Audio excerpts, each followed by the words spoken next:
Amen. There are situations that will cause us to come to God. And we prove a land of little Bible, there was a man who was blameless on an assault.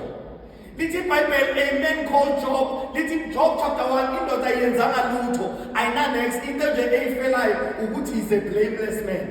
Little Bible, have you considered my servant Job? Ujobe ungenenkinga nje ufela nethi ukuthi nje umuntu ozithandela uNkulunkulu futhi okhonza uNkulunkulu. Kuvamile ke bazalwane usibe sezimeni izimo zakhona zibukise kwangathi uNkulunkulu akasithandi. Kuvamile futhi nokuthi kufika izimo xolani kube kwangathi isimo sakhona si-announce ukuthi uNkulunkulu kude nathi. Kanti ke leso simo yiso ke sikusondeza kuwo. Lithi Bible uJesu abona lo muntu azange ambone uJesu. Ngoba izimo zethu tendency yazo bazalwane ukuthi zisivimbe ukuthi sifike kuJesu. Amen. Ayithaneni amen ebusuku. Amen. Lithi Bible la uJesu wambona kuqala. Makambona kuqala into yokuqala ayibonayo ukuthi le ndoda inesimo. Ngoba uJesu akakwazi ukunotice angaboni ukuthi unesimo. Akafani nalabonkulunkulu abazwayo kodwa bangayenzi lutho ngalento abayizwayo. Anizolekuteni namhlanje ngithi uNkulunkulu uzoyenza sure ukuthi whatever he sees in you uyayilungisa ngesikhathi edinga ngaso. Ngoba sometimes we go through things that we have not even planned for ourselves. Awukadlule penini ungakazi uNkulunkulu bangathi kude nawe. Hayi ngiyashumayela namhlanje ebusuku kunezimo ezisiyenza sifile ngathi sikude naye. Amen. Ugcine sewungasakhona nokuhlanganyela nabozalwane uzokhonza ngoba ufina bangathi uNkulunkulu akakuzwa futhi akakuthanda. Ayithaneni amen ebusuku. Amen. Kunezimo bazalwane and this is generally the case ngoNkulunkulu. Uma enengizweni kahle namhlanje angithi uNkulunkulu lethi izimo ngoba ufuna ukusiphanisha cha. I'm saying to you sometimes God causes a situation in your life so that you can open your ears better. Le ndoda beyinganamehlo kodwa indlebe bezisebenza. That's why lithi Bible wezwa ukuthi uJesu yadlula. And lithi Bible wambona uJesu ngoba everything that he has had masithandaza namhlanje sizele ukuzobeka izikhalo zethu kuye. But into engithanda ngayo ukuthi makase aswile ngesimo sakhe akasishisi fana njalo. Amen. Thanini amen. Amen. Ngoba kuvamile ke bazalwane ukuthi sidlule ezintweni esingakayifaki kizo. Angenzanga lutho. Ngiyaseve esentweni ngiyatithe. Ngingumzalwane othembekile. Ngiyafasta ngikhona ngiyathandaza every day. But isimo sami asikhulumisa umuntu okhonzayo. Kunezimo ezisenza sikhumbule kwangathi sifile kwangathi nakwaloku esontweni akwenzi sense. Awukangene penini ungaka-question uNkulunkulu. Lithi iBhayibheli wabuza abafundi on his behalf ukuthi wenzeni nomuntu azathola isimo from birth. Awukakadlula ezintweni ungaka-question uNkulunkulu. Awuthi ngikhulume nabantu abangizwayo. Kunezimo ezisiyenza sifile kwangathi uNkulunkulu akekho futhi aka-exist. Ngoba the way sisebhayini ngakhona sifila kwangathi God why have you forsaken me? Kanti leso simo sizele ukuzokhumbuza wena ukuthi God is closer to the broken hearted. Amen. Lithi iBhayibheli wambona kuqala. Abafundi bamkhalela kabuhlungu. Kunezimo the way is painful ngakhona nabantu bagcine sebasizwela. Have you ever been through a situation that's so bad so that bagcine sebakubiza ngesimo sakho? Bagcine sebathi ngumehlwana ngoba wena ubona. Bagcine sebathi ungundlephandle ngoba awuzwa lento ekushiwoyo masixoxa. This is what I'm saying to you. Until you become a part of your situation, usi-embrace nokusi-embrace ukuthi into yala ekhaya le. Usi-embrace ukuthi intela emsebenzini nje vele le. Until you have embraced your situation, there is never a time where God is going to show up until you have gone through a lot.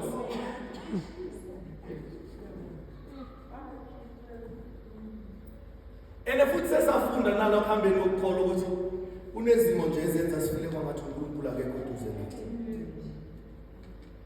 I always tell this story ukuthi I lost my cousin and my grandmother in a period of 1 year. Ngafila kwangathi angikakabizwa. This is a time when I'm studying the church and everything is going well in my spiritual life. But kwangathi personal life yami iphikisa lento engiyenza. You have not gone through a lot until you begin to question if you are praying enough. You have not gone through a lot until you begin to question, am I serving wrong? You have not begin to go through a situation until you feel like Sure. The most powerful people in life are abadlula ezintweni. Ngoba bane testimony engcono ngoNkulunkulu ngoba badlula ezintweni. And uNkulunkulu vele musimdefine ngalento esidlule. Awukwazi ukubiza nge-provide ungakalazi. Awukwazi ukubiza nge-healer ungakaguli. So I'm saying to you, sometimes God causes situations to bring us closer to Him. Come on. Amen. The man was blind from birth. Until people start complaining about your situation on your behalf. Until they say, Maru Prince na inina stera, inina teri sugar.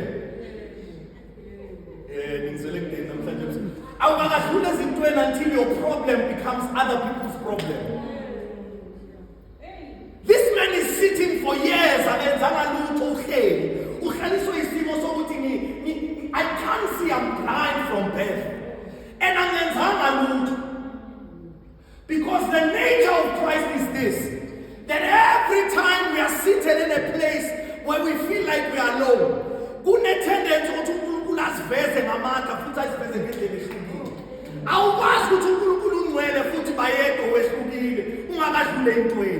because if you go through a painful situation enough, uzokhona ukuba testimony ukhona nokuthi sidlule ezintweni ezinzima. Njalo futhi siyaqo ungoba njani na angazi ukuthi this man when he was speaking to these people uthi angazi udlule kanjani. All I know is I saw a man called Christ. There is a situation that will only make you see Christ. Come on. Awuyobona umakhe kusizile. Awuyobona imali bakuthumele yona. Come on. Come on. Come on.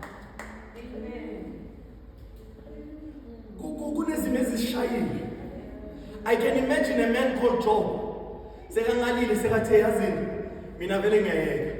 Every 2 minutes, geni report, kushone lokhu, kuhamba izilwane, kushona abantwana bami, kuhambe in, kuphela in.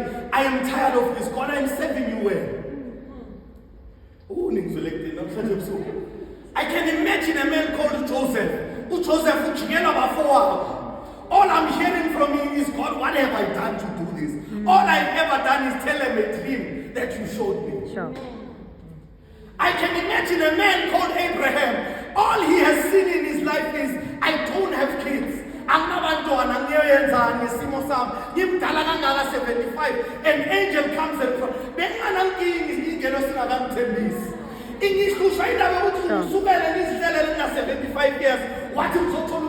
now there is a drive in me. Because every time we're in a situation, there is something in you that must kick in. That says, whatever situation I'm going through, your testimonial and Come on. Come on. Your testimonial and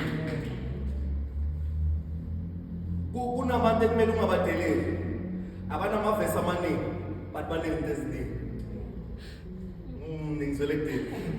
Kunabantu abanganamavesi amaningi. Ngizwe namhlanje ebusuku. They don't have a lot to say in a verse, but they have a lot to say in experience abadlulekile. And their experience can help a lot if you listen to what they've gone through. Kungaba intshumayelo engcono than yofunda iverse.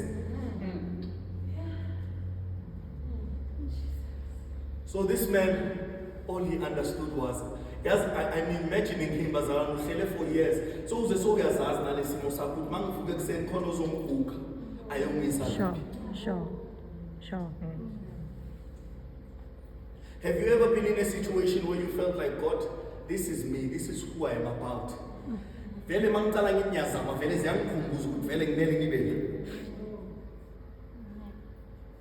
This man was a man who had no sin, but was blind from birth. But every time uthulile empilweni zethu akusho ukuthi uJehova uthulile. I'm going to say that again. Every time uthulile empilweni zethu akusho ukuthi uJehova uthulile. men always hear and listen to the voice of the Lord. Because the voice of the Lord is very audible when you are in trouble. The voice of the Lord is very loud. Sure. Allow me to say this. Peter did not hear Christ until he stepped onto the water. He was supposed to believe the word that Christ had given. But the issue is he started to doubt the word that was given. How many times have we come to God doubting whatever he has promised us? How many times have we come to God believing with the semen naso vele kushuthi isiphetho sami? Can't you don't know the promises of God ukuthi thina singabantu abazophumelela. Thina singabantu abaphilile. Thina singabantu abanamandla. Asisibo abantu abazohlehlela emumva sithi asinazo lezinto sinazo. Come on. In fact, umehluko between lo ongasindiswanga nalo sindisiwe masingene enkingeni ukuthi uthwele. Nina manje bayengena esikepeni. Babangena esikepeni lithi iBhayibheli there were other boats there. Bezikhona eziyikepe la or eminye imikhumbi la. Lithi iBhayibheli there was only one boat that had Jesus in it. Lithi iBhayibheli bangena emanzini kuqala isivumvu. Bayaqala abafundi because the issue is sometimes we are not taught before we go into the situation. Lithi iBhayibheli before they went into the sea, he taught them first. Every time there's about to be a situation, there's a word for the situation. God will never put you through whatever he has not measured for you. Whatever you're going through is going to make sure that it's equal to what you can handle. It's true. So already the situation has been maintained for them. How many times in our lives have we ever asked Jesus to say, how do you sleep when there's something of this emergent, of this crisis that I'm going through? Jesu tulanjani abantwana bami babhema ama-drugs. Jesu tulanjani umyeni wami uyangishiya namhlanje. Jesu tulanjani school fees ingakhona ukusibhadala. Jesu tulanjani sisesimene esibuhlungu kangaka. Kanti uJesu khona nje ulinde wena. Come on, amen. Lithi iBhayibheli he came out aka-address le problem ekuyibo, the lack of faith. No, he comes out and he addresses the situation that's bothering them. When Christ is about to change your life, uqala ngokushintsha isimo sakho before ashintsha wena. Bible lithi waqala wakhuluma nesivunguvungu wathi peace be still. Unezimo zethu namhlanje masifika emakhaya mele sizitshela peace be still. I need you to respond to the word of the Lord. Peace be still. I know that you are troubling my spirit. You are causing me not to pray. Peace be still. Sure. Amen. Lithi iBhayibheli ngoba vele kuyitendency abantu abasindisa ngiyavala. Lithi iBhayibheli makaqeda ukuphila wangena ethempelini. Makavele ethempelini bona la bekumele bakhona. Bayabuza ukuthi uphile kanjani. Ngiyavala lekhona. Bazalwane asiyokuzwa abantu abangakhona ukuthi enze njani. Bangakasho ukuthi unenyoka awukakakholwa kahle. Bangakasho ukuthi unothakile awukakholwa kahle. I'm saying to you, whatever God is about to do in your life is going to shock even the ones that think they have faith. This man bambuza bathi uphile kanjani ngoba siyakwazi wena. Ngoba inature yabantu kusikhumbuza la sibuya khona hayi la siya khona. The challenge here is we are suffering from people in our circles. Abasitshela ngezono lami hayi ngefuture yawo. Come on. And God is a God that will always promise you your future. You are not a blind man. You are not a beggar. You are a man that can see better. Come on. All I'm seeing in him is he started to appreciate small things. For granted. Wow, this is good. Because when you have gone through a situation, appreciate it. Come on. Sure. Unabantu abakhalela ipolo. Njengoba le polo wena uyidelela so. Kunomunye ipolo, it's a miracle car for him. Kunomunye le RDP house oyikhalela ukuthi iyavuza. All they are praying for is a shelter over their head. So sometimes you are crying to God and God is saying, appreciate the small you have. Because when I'm about to open your eyes, you are about to see better. Yes, isimo sakho soshintsha, but now corner there's something I'm trying to teach you. Ukuthi mawuqala ubona ungayodelela abangakaboni. Sure. Ngoba ithendency abazalwane lokho ukuthi siyathanda ukukhuluma ngento esingakadluli. And whenever we come out of it, siba ne-pride ukuthi hayi mina ngidlule ngamandla ami. Makhe ngidlule futhi ngalokuthi ngiyazazi vele ngistrong. But if you were to tell them the truth, it was the Lord who was on your side. Sure. It was the Lord who was on your side. Kunezinto esingaka-afford ukubreka ngazo. I always tell my church, kunezinto angikhona afford ukubreka ngazo. Mangicala ukucabanga ukuthi the church is growing and how powerful of a preacher I am. I can't brag about it because I did not draw those people to me. I'm saying to you, kunezinto ongaka-afford ukubreka ngazo. Because you know already that it was the Lord's doing. Come on. Into ungabreka ngayo ngoba uyenze ngamandla akho. That's why lithi iBhayibheli it is not by might nor by strength, but it is by the Spirit. One thing ngithulile uNkulunkulu, it humbles you. It doesn't make you proud. Amen. It doesn't make you proud. Ngabe bekuyithi le ndoda, ngabe sibuyele sayitshela ibandla the way sibona ngakhona abangasikhathaleli ngakhona. Another thing you must always overcome. Uthi mawusoyitholile le nto uphole from the bitterness of sitting there, because sometimes silimele ngiyatholisa abazalwane, sometimes silimele ekuhlaleni isikhathi eside ungaboni, and the day you actually begin to see, so uzonda the fact ukuthi lesa sikhathi ngingaboni beningangiboni. Sure. Kunabantu abanamakari namhlanje basazonda itaxi, not because itaxi wrong, but because they have not healed from the pain of traveling in itaxi. Kunabantu abazonda amadoda namhlanje ushadile but akakapholi from something that they went through. I want you to do this when God blesses you. Don't forget where you come from. Ungazondi lesimo odlule kiso. Sure. Ungazondi lesimo odlule. Ungazondi nabantu abangakakusizi lesikhathi usesesimele. Sure. When you begin to see, uzobona ukuthi why they all did what they had to do. Ngoba lithi verse, all things work together for good. Hayi namhlanje kusingathi ngishumayisa mina. Lithi verse, all things work for good. Yebo i-baking powder ikomnandi. Yebo amaqanda wekho mnandi. Kodwa ikhekhe lona limnandi. Ngoba kunezimo ezisilimazayo ziyashaya zisilima. But it does not mean the situation is there to make us bad people. It's just there to make us better people. Amen. When this man was healed, the very same people who are supposed to appreciate the blessing, bathi kuye kanjani siyakwazi wena wakasimelana khayike nini yalo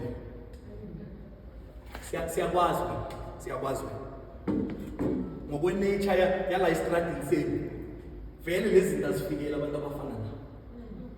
It is not people who don't have faith that will question our faith. It's people that have faith that will question our faith. Ungakadekwa abazalwane usengakakhona. If kunento engingangizwa ngayo namhlanje nayo ukuthi your faith must be questioned before it is affirmed. This man stood there for many years, and ngithanda iBhayibheli ngoba li-intentional iBhayibheli. Ngabe bebafuna ukuthi this boy ebazosho this boy. So he was a man well above 18. Which would see this man was going through this for many and several years.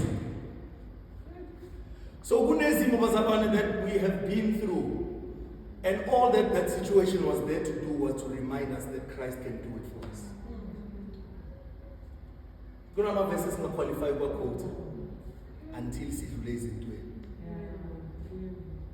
Uzuthi I can do all things through Christ who strengthens me.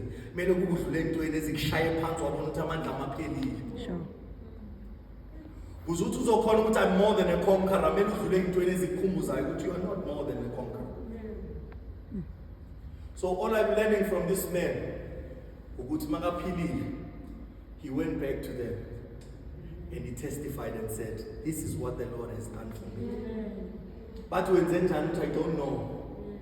I don't know if it was my intellect, I don't know if it was my intelligence, I don't know if ilokuthi gifted, but all I know is a man called Christ came. And just because something is not happening, doesn't mean something is not happening. Little Bible, he took the sand and he began to mix it. I can imagine this man akaboni. So I guess I know what kwenzakala. So his point now is, I'm frustrated with Jesus. Can't why mind something about this situation? Can't akaboni Jesus please? It's our last testimony. This is your final destination. Can you just please? Kunezinto ebekumele basilence ngazo. Usathane bekayibekele thini ukuthi uzosilence ngazo. Kanti uJesu ubhizi uyamuntu. Come on. uJesu ubhizi uyamuntu. Wenza lento oyithandazelayo. Wenza lento oyikholelwa yona. Because sometimes you must know persistence in prayer. All that persistence in prayer is doing is we are fighting in the spirit. It's just to remind you, Jesus, you still need to put this on my face. Sure. He's already busy with them. Sure. All we need to do is live our lives. What is faith? Faith is the substance. We hold on to faith. It is the substance of things hoped for. I'll collect the million when I say figgy. Come. You hold on to faith when the million has not arrived. Sure. This man was supposed to hold on to his healing. So all we need to do here is we are going to stand in faith for 2022. Ukuthi baba lokho ngithembise bona ku2021 okungakafezeki usathembekile ukuthi ungakufeza ku2022. Bye. Usathembekile. Angazi ngabanye, but all I know is you are a man who is able to do it for me. Come on. This year sizolungisa nje neposture yethu. Sizolungisa nayo isime ngakhona. Ukuthi lezi busiso mayifika zisithole sisendaweni right. Some of us, the reason why God has not blessed us yet is because of the posture isime ngayo. Awukwazi ukuthi ulinde uNkulunkulu but usacomplain kulento ilindile. That's why athi umhlabeleli ngisize Nkosi ngasuki. Endaweni yami yokulinda. Kunendawo yokulinda bazalwane, silinda kuye silinde sisemthandazweni. Come on. Silinda kuye silinde sisemasontweni sikhonza. Silinda kuye silinde siku intercession apostle. Kunabanye bethu, can I say this to you? Yekela kwamzalana nofuthi ofika late because you don't know what time your miracle is going to happen. uNkulunkulu lithi iBhayibheli, time and chance are given to them all. So awazi ukuthi miracle yakhe kwe intercession or in your worship or in yesu. Sure. So all you must come doing is I'm ready for the miracle to happen. Come on. So namhlanje ebusuku ngithini uzophila. Esimobokisa uzophila In the lesi. name of Jesus. Uzobona ukuthi uzo understand ukuthi why you had to go through that Amen. for you to be here. Amen. Njengoba sizokhuleka nje, some of us are going through the most and we feel like this fasting is not even working for us. Sure. But all I'm hearing God is saying is, my promises are yes and amen. Amen. All I'm hearing God saying is, I need you to believe me for the last time. Amen. I need you to believe me for the impossible. Kunezinye izinto bazalwane kumele siyomkholela uNkulunkulu kube kwangathi siyahlala. Kube ngathi siyahlala. Abakubuza ukuthi why are you still holding on to this? Ubachazela ukuthi lo ngimkhonzayo. Uthembekile futhi uthembise. Amen. Sizoma ngeenyawo zethu bazalwane, siphakame ngeenyawo zethu. Uzobona ukuthi why. You are about to see why God had to open your eyes. Akavulelwe wena amehlo ukuthi ushine. Akavulelwe wena amehlo ukuthi uzokhomba abantu ukuthi uyaphila. Uvula wena amehlo ukuthi uzokhona ukukhomba abantu ukuthi this is possible. Amen. Abanye bethu, we are about to be the first generation of people who are going to change our life in our families. Amen. Ngiyazi ukuthi ekhayeni akukho possible ukuthi ngiyafika ka-matric ne. Ngiyazi ukuthi ekhayeni anifike university, but God says to me, this is the final time and you are about to be the first of your kind ekhayeni. Amen. Amen. ngiyamethemba